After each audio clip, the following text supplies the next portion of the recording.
নমস্কার বন্ধুরা, আশা করি আপনারা সবাই ভালো আছেন। আজকে আমি আপনাদের জন্য মিষ্টি কুমড়ার ডালনা রেসিপি নিরামিষ শেয়ার করব। এর জন্য নিয়েছি দেখুন ওল কচু, তারপর এই যে ওল কচুটি দেখুন একদমই কচি। তারপর নিয়েছি এক পিস মিষ্টি কুমড়া, একটি মূলা আর দু টুকরো পুঁই ডাঁটা। ওগুলো দিয়ে আমি আগে ওল কচুটা সেদ্ধ করে নিচ্ছি।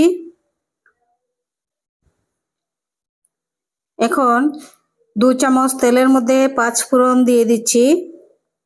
5 ফোড়নের মধ্যে সেদ্ধ করে রাখা ওল কচু অল্প একটু ভেজে তারপর তার মধ্যে দিয়ে দিচ্ছি একটি মূলা, 1 চামচ লবণ। এখন দিয়ে দিচ্ছি মিষ্টি কুমড়া,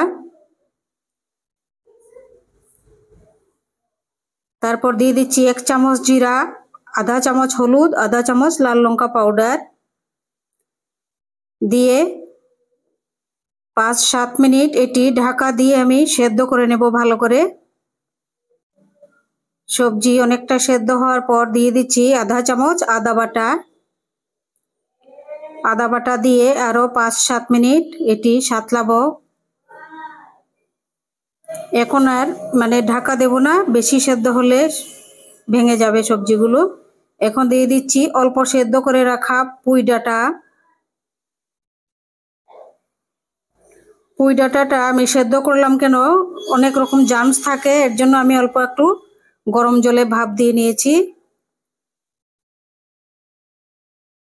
হয়ে গেছে তরকারি, দেখুন খুবই সুস্বাদু হবে, তেল মশলা কম, খুব ভালো লাগবে। আর মিষ্টি কুমড়াটা খুবই মিষ্টি, এর জন্য আমি চিনি দেইনি এই তরকারির মধ্যে। আপনারা চাইলে চিনি দিতে পারেন, ঘি দিতে পারেন, আমি ঘিও দেইনি, চিনিও দেইনি। তরকারি হয়ে গেছে, এখন দিয়ে দেব 2টি কাঁচা লঙ্কা। খুবই ঝাল, এর জন্য লাস্টে দিচ্ছি আমি, প্রচন্ড ঝাল এই লঙ্কাগুলো। আমার এই নিরামিষ রেসিপি যদি ভালো লাগে আপনাদের সাবস্ক্রাইব করবেন, লাইক করবেন, শেয়ার করবেন, কমেন্ট করবেন, আর সবাই ভালো থাকবেন।